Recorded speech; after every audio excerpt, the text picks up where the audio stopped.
जब हम class 9th में आते हैं ना, तो एक सबसे बड़ी झंझट होती है कि ऑप्शनल सब्जेक्ट चूज करना पड़ता है। और ये जो ऑप्शनल सब्जेक्ट है ना, ये समझ लो कि जैसे एक आपका पेपर होता है 100 मार्क्स का, इसका भी पेपर होता है, तो इसको हम इग्नोर भी नहीं कर सकते। और बात यह आती है कि हम जो क्लास 9 में जो भी ऑप्शनल सब्जेक्ट ले लेते हैं, वही ऑप्शनल सब्जेक्ट हमें क्लास 10th में भी मिलता है।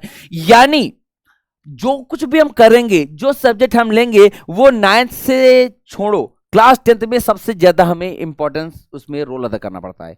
अब इस वजह से कि भाई यार 100 मार्क्स का है। अब मान लो, मैं एक एग्जांपल देता हूं कि मान लो कि आपने 5 ऐसे सब्जेक्ट थे जिसमें सब में तुमने 100 में 100 ला दिए, लेकिन बोर्ड एग्जाम में ने क्या किया कि तुमने जो ऑप्शनल सब्जेक्ट था उसमें से तुम इसमें भैया इस 100 नंबर में तुमने मान लो 40-50 ला दिए, तो क्या तुम्हारा रिजल्ट अच्छा बनेगा? नहीं बनेगा। यानी ये जो ऑप्शनल सब्जेक्ट है ना बेटा, इसका भी बहुत बड़ा रोल होता है आपके बोर्ड एग्जाम में। तो जब हम इस ऑप्शनल सब्जेक्ट को चूज करते हैं ना, तो किसी के कहने पे चूज हमें नहीं करना है।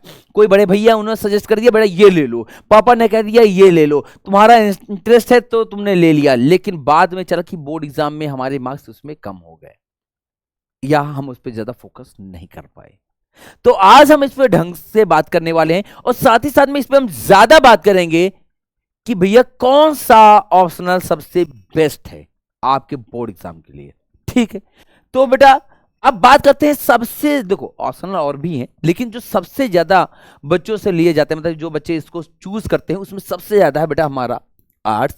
फिर होता है बेटा ये पहले नंबर पे, दूसरे नंबर पे बेटा हमारा कंप्यूटर होता है, तीसरे पे हमारा संस्कृत होता है, और चौथे पे बेटा होता है हमारा कॉमर्स। कॉमर्स बेटा ये थोड़ा सा बच्चे कम चूज करते हैं, लेकिन सबसे ज्यादा जो लिया जाता है वो है आर्ट्स। क्यों लेते हैं बच्चे? हमें आर्ट्स क्यों लेना चाहिए, या हमें कॉमर्स लेना तो हमें कॉमर्स क्यों लेना चाहिए, या फिर हमें संस्कृत लेना तो संस्कृत क्यों, या फिर कंप्यूटर लेना है तो कंप्यूटर क्यों? आखिर हमें क्यों चूज करना चाहिए? इनमें से हमारे लिए सबसे बेस्ट कौन सा है? अब बेटा एक बात जाने ना, सभी के लिए उनका जो इसमें बेस्ट है वो सबका अलग अलग होता है। दूसरी बात, हमें अपने इंटरेस्ट को भी ध्यान रखना होता है, हमें आगे चल करके इसमें भविष्य में क्या काम आएगा, हमारा प्रॉफिट क्या होगा, उस पर भी ध्यान रखना होता है। कौन किस भैया सब्जेक्ट से हमारा बोर्ड एग्जाम में अच्छे मार्क्स बन सकते हैं, क्योंकि भाई 600 का पेपर होता है, तो 600 में भैया 100 नंबर इस ऑप्शनल का भी होता है, तो बेटा इससे भी हमारे मार्क्स भी मैटर करते हैं, हमारा परसेंट भी मैटर करता है। तो क्लास 9th नहीं, क्लास 10th भी हमें सोच करके चलना पड़ेगा। इस ऑप्शनल सब्जेक्ट में अगर हमने गड़बड़ी की, इसको बस ऐसे किसी के कहने से ले लेंगे ना, तो या फिर दोस्त यार को अच्छा लग रहा था, दोस्त कह रहा मेरे कंप्यूटर अच्छा है, चलो साथ में पढ़ते हैं, साथ में पढ़ने के लिए हम कंप्यूटर ले लेते हैं, और तुमने उसके साथ के चक्कर में ले लिया, लेकिन बोर्ड एग्जाम में तुम्हारी बैंड बज गई। क्लास 9th में तो किसी तरह काम चल जाएगा, लेकिन क्या क्लास 10th में चल पाएगा? नहीं चल पाएगा। तो क्यों, क्या दिक्कत होगी, सारी चीजों को हम लेकर बात करेंगे। और क्या ऐसे तरीके हैं, ये कौन कौन से पॉइंट्स हैं जिन्हें हमें ध्यान रख करके ही ऑप्शनल सब्जेक्ट को चूज करना पड़ेगा। पहला है, बोर्ड एग्जाम में किस सब्जेक्ट में ज्यादा अंक मिलते हैं, किस सब्जेक्ट में हम ज्यादा मार्क्स प्राप्त करते हैं, या कौन ऐसा इसमें ऑप्शनल सब्जेक्ट है जिससे हम ज्यादा मार्क्स प्राप्त कर सकते हैं। दूसरा, सबसे आसान ऑप्शनल सब्जेक्ट कौन सा है। पहला टॉपिक था भैया कौन सा ऐसा ऑप्शनल लें जिसमें हमें ज्यादा मार्क्स मिले। दूसरा है सबसे आसान कौन सा है, किस सब्जेक्ट से नौकरी जल्दी मिलती है। भाई यार ये भी दुख यार, हम लोग पढ़ किस रहे हैं, हम जो पढ़ रहे हैं वो नौकरी के लिए, तो भाई क्या हमारे नौकरी में काम आएगा कि नहीं आएगा। दूसरी बात कि किस विषय में आपका इंटरेस्ट है, इंटरेस्ट भी मैटर करता है। तो इन सारी चीजों पे हमें फोकस रखना है, और इन्हें चारों चीजों को फोकस करके ही हमें अपनी ऑप्शनल सब्जेक्ट को चूज करना पड़ेगा। आज बेटा मैं ऐसी नहीं बात करूंगा, मैं आज फैक्ट और साथ साथ में डेटा से, मतलब जो पुराने साल हैं उनके ऑब्जर्व कर करके मैं जो एनालिसिस किया उसी के हिसाब से बात करूंगा।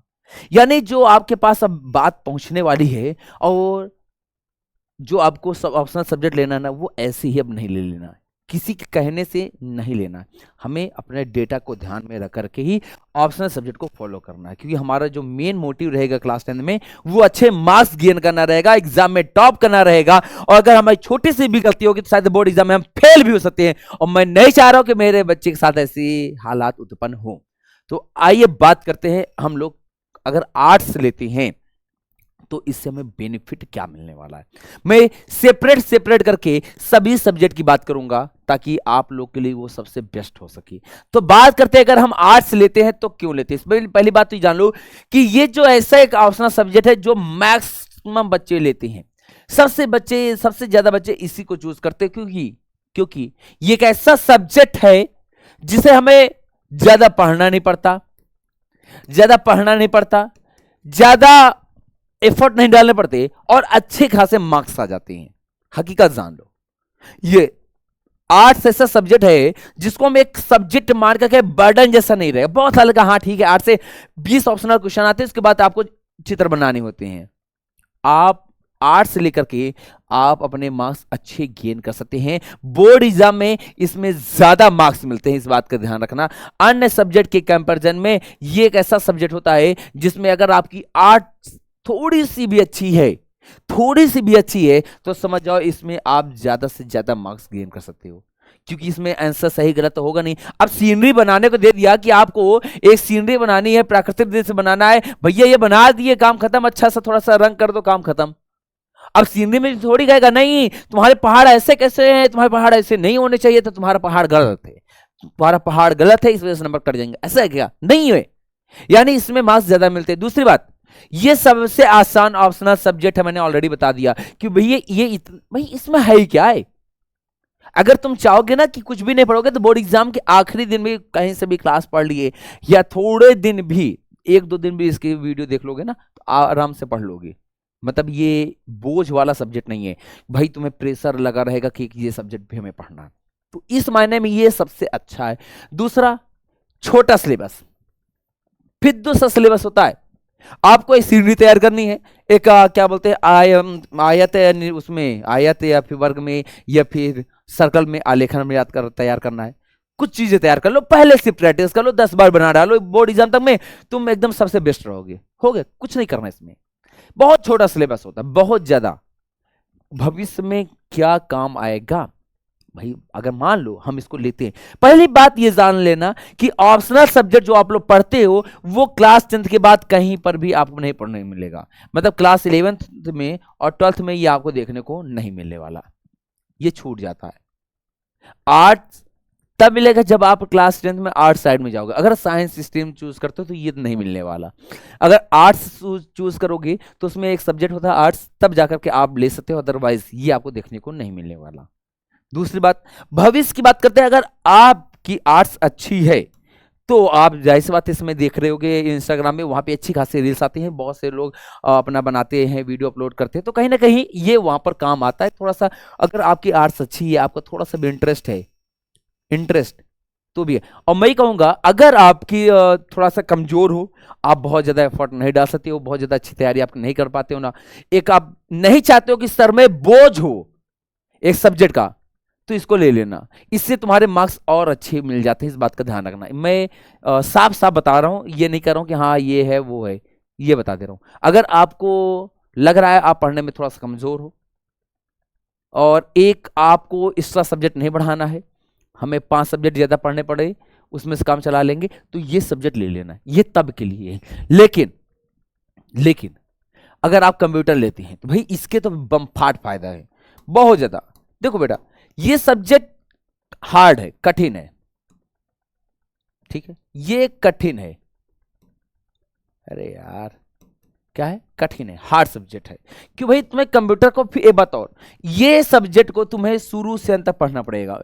ये नहीं कि इसको थोड़ी दिन पढ़ ले काम हो गया, नहीं। दूसरी बात, इस सब्जेक्ट में जो अंक मिलते हैं वो तुम जितना करके आओगे उसके हिसाब से मिलता है। समझ लो कि ये जैसे आप लोग साइंस से पढ़ते हो, मैथ्स पढ़ते हो, सेम एट इट इज इसको भी पढ़ना पड़ेगा, और जिस प्रकार से तुम्हारी मेहनत होगी उसी प्रकार से इसमें मार्क्स मिलते हैं। ऐसा नहीं कि नहीं पढ़ोगे तो भी मार्क्स मिल जाएगा, नहीं होने वाला ऐसा। ये सब्जेक्ट मैं कह दे रहा हूं अभी से, ये थोड़ा सा कठिन होता ही है, लेकिन इतना भी नहीं है कि हाँ बस अब मैं कर ही नहीं सकता। अगर तुम्हें भविष्य में चल करके कंप्यूटर के बारे में थोड़ा सा जानकारी रखना है, तुम कंप्यूटर के बारे में जानना चाहते हो तो ले लेना। लेकिन अगर तुम्हारी ज्यादा वो नहीं है तो 12th के बाद बेटे बहुत सारे कंप्यूटर के कोर्सेस होते हैं, तब तुम ले करके भी अच्छे से तैयारी कर सकते हो। अगर तुम्हें आगे चलकर केवल कंप्यूटर के बारे में अच्छे से पढ़ना है, चीजें जानना है, केवल तुम्हें इसी के हिसाब से तुम्हें भविष्य में आगे बढ़ना है, तब ले लेना, क्योंकि आने वाला समय में कंप्यूटर बेटा बहुत मैटर करता है। लेकिन बोर्ड एग्जाम में फिर से कह दे रहा हूं, अगर तुम कमजोर हो, तुम तैयारी अच्छे से नहीं कर सकते हो, थोड़ा सा इससे दूर रहना। सब्जेक्ट कठिन है, ध्यान रखना, बड़ा सिलेबस होता है और ये आसान ऑप्शनल सब्जेक्ट में से नहीं है, ठीक है। ये ऑप्शनल सब्जेक्ट बहुत आसान नहीं है, बहुत कठिन भी नहीं है, बहुत कठिन भी नहीं, इजी है। अगर क्लास 8 तक में आपको कंप्यूटर अच्छे समझ में आई है, कक्षा 8 में अच्छे से मार्क्स आए हैं, एक बात और, कक्षा 8 के मार्क्स को डिसाइड मत कर लेना कि कक्षा 8 में थे 100 नंबर का पेपर था, तुम 100 में 100 पा गए, 200 का पेपर था 200 पा गए, नहीं, उसको मत ध्यान देना। तुम अपना ये देखना कि क्लास 9 का क्या, पहले सिलेबस अच्छे से देख लेना, देन जाके कंप्यूटर लेना, ठीक है। ऐसे ही हमें चूज नहीं करना है, लेकिन बेटा अगर ले लोगे तो भविष्य में काम आएगा, तुम्हारे पास कंप्यूटर की नॉलेज रहेगी, और अगर तुम हार्ड वर्क कर सकते हो तो बेटा ये जो सब्जेक्ट है अच्छे सब्जेक्ट में से एक है। दूसरी बात, आगे बात करते हैं संस्कृत। बेटा ये भी एक ऐसा सब्जेक्ट है जिससे बच्चे बहुत ज्यादा प्रेफर करते हैं, खास करके गांव के लोग। संस्कृत क्या है बेटा, ये एक हमारी लैंग्वेज है जिसमें हम धर्म ग्रंथ को पढ़ना सीख जाते हैं, बहुत सी चीजें हैं। संस्कृत हमें हिंदी में भी हमें संस्कृत थोड़ी सी मिल जाती है, अगर आपको थोड़ा सा सीखना है तो वहाँ पे हमारा काम हो जाएगा। इसको चूज करते हो तो सबसे बड़ा बेनिफिट होता है कि जब हिंदी वाला जो अनिवार्य संस्कृत होता है उसमें आपको ज्यादा एफर्ट नहीं डालने होते हैं, और आप इसमें क्या है ना, ये एक ऐसा सब्जेक्ट है जो बहुत आसान है, लेकिन ये थोड़ा सा ना पढ़ने की वजह से लोगों को कठिन लगता है, मेरा ओपिनियन है। ये सब्जेक्ट बहुत आसान है लेकिन आपके अच्छे से ना पढ़ने की वजह से कठिन लगता है, और साथ में टीचर को अच्छे से ना समझाने की वजह से भी कठिन लगता है। अगर आपके टीचर्स अच्छे हैं तो मैं कहूंगा कि संस्कृत जरूर लीजिएगा। लेकिन अगर आपको थोड़ा सा भी इंटरेस्ट नहीं है तो किसी के कहने से नहीं, दोस्त को लग रहा है कि मेरी अच्छी, चलो इसको भी लपेट लेता हूं, ऐसा तुम उसकी चक्कर में लपेट गए और फिर बोर्ड एग्जाम में बैंड बज गई। क्लास 9 को बेटा ध्यान मत रखना इसके लिए, हाँ क्लास 9 के हिसाब से क्लास 10 में चेंज हो जाएगा, नहीं होगा, परेशान हो जाओगे, कुछ नहीं होने वाला। तो बेटा इस सारी चीजों को ध्यान में देकर के ही लेना। अच्छे खासे मार्क्स मिलते हैं। मेरे खुद इसमें जब मेरा बोर्ड एग्जाम था, मैं खुद संस्कृत लिया था और मेरे इसमें 93 मार्क्स थे, जो कि मुझे कोई खास इंटरेस्ट नहीं था, मेरे पापा ने कहा था उसमें तो मैंने ले लिया। लेकिन मैं इसके खामियाजा आज भी भुगतता हूँ कि मैं संस्कृत ले लिया। मेरा जो इंटरेस्ट था ना वो कंप्यूटर में था, मैं कंप्यूटर लेना चाह रहा, लेकिन कोई बात नहीं, बाद में सारी चीज़ें मैनेज हो जाती है। लेकिन यही है ना कि उसमें कोई बता देता, अच्छा सुझाव देता, या फिर मैं अपने हिसाब से फोकस करता, सही रहता। अपने लक्ष्य को ध्यान में रख करके तुम्हें भविष्य में क्या करना है। कुछ लोग होते हैं कि संस्कृत ले लो, आगे चल करके तुम्हें धर्म गुरु की जो पोस्ट आएगी तो धर्म गुरु में तुम्हें मिल जाएगी नौकरी। भाई धर्म गुरु में चलो ठीक है मिल जाता है, लेकिन धर्म गुरु आर्मी में पोस्ट होती है, वहां पर आपको ये संस्कृत लिए रहते हो तो वहां पे काम हो जाता है। संस्कृत का भी सिलेबस थोड़ा सा हैवी होता है, बड़ा होता है, काफी कुछ चीजें याद करनी पड़ती हैं। भविष्य के लिए मैंने बता दिया कि धर्म गुरु की पोस्ट कर सकते हो आप, संस्कृत के श्लोक याद कर सकते हो, काफी चीजें हैं बेटा, अच्छी सब्जेक्ट है। मैं कहूंगा कि अगर आप आर्ट्स के बाद दूसरे नंबर पे जो सबसे ज्यादा अच्छा ऑप्शनल सब्जेक्ट है वो हमारा है संस्कृत, अच्छे मार्क्स भी मिल जाते हैं। और बेटा ये आसान इसलिए बोलता हूं क्योंकि ये एक ऐसा सब्जेक्ट है जिसमें 70-30 का रूल लगा करके, मतलब जो संस्कृत में लिखा है ना उसको ट्रांसलेट करके तुम पूरा हिंदी में, बिंदी लगी होती है उसको हटा दो तो नॉर्मल शब्द बन जाता है। जैसे रामः, रामः ये संस्कृत हो गया, राम ये हमारा हिंदी हो गया, क्या हो गया, हिंदी हो गया। इसी प्रकार बहुत सारे ऐसे शब्द होते हैं, तो आप संस्कृत को भी ले लेना। कॉमर्स, भैया अगर आपके परिवार में सीए है, सीएस है, कोई तुम्हें आगे जाकर के आपको 11th में जाकर के अगर आपको कॉमर्स लेना है, 11th में जाकर के आपको कॉमर्स चूज करना है तो बेटा इसको ले लेना। अदरवाइज भूल से भी क्लास 9th में आप कॉमर्स मत लेना। क्यों? क्योंकि इसके भी ऑलरेडी कई सारी बुक्स हो जाती हैं, ये सबसे खतरनाक सब्जेक्ट है। इससे तो मैं मेरा पर्सनल ओपिनियन है, इससे दूर रहना। अगर तुम्हें आगे चल के क्लास 11th में तुम्हें कॉमर्स लेना है तब तो ठीक है, थोड़ा सा मेहनत करना पड़ेगा, लेकिन सभी जितने भी हमारे ऑप्शनल है ना उनमें ये सबसे कठिन वाला ऑप्शनल है, तो इससे थोड़ा सा दूर रहना। और थोड़ा सा कम मार्क्स मिलते हैं, ऑप्शनल सब्जेक्ट ये बहुत कठिन है, बड़ा सिलेबस है। भविष्य में तभी काम आएगा जब आप लोग क्लास 11th में सीए सीएस बनेंगे, वहां पर ही आपको अच्छे से ज्यादा समझ में आएगा, तभी काम आएगा, और अदरवाइज ये सही नहीं है। फिर आगे बात करते हैं, बोर्ड एग्जाम में बेटा क्लास जो भी करना, ये जो ऑप्शनल सब्जेक्ट है ना, क्लास 9th पे ध्यान दे करके मत करना, क्लास 10th में ही ध्यान देना कि इसको मैं अगर ले रहा हूं तो ये क्लास 10th में काम आएगा। दूसरी सबसे बड़ी बात, अब आपने अभी तक कौन सा सब्जेक्ट चूज कर रहे थे, या आपके कोई प्रश्न हो तो वो कमेंट सेक्शन में जरूर कर देना कि सर मुझे ये दिक्कत हो रही, क्या मैं ये लूं या नहीं। अपने जो इतने भी प्रश्न तुम्हारे जो तुम्हारे माइंड में आ रहे कि मैं कौन सा लूं, इस वीडियो के बाद भी नहीं समझ में आ रहा, तो एक बार कमेंट जरूर करना, अपना नाम कमेंट कर देना और बताना कि हाँ सर मुझे प्रॉब्लम हो रही, मैं शायद आपका वो सोल्यूशन वहां पे जरूर बताऊंगा, कोशिश करूंगा सभी बच्चे बताऊं। लेकिन ध्यान रखना, जितने चीजें मैंने बताई हैं उसी हिसाब से अपना ऑप्शनल सब्जेक्ट जरूर चूज करना।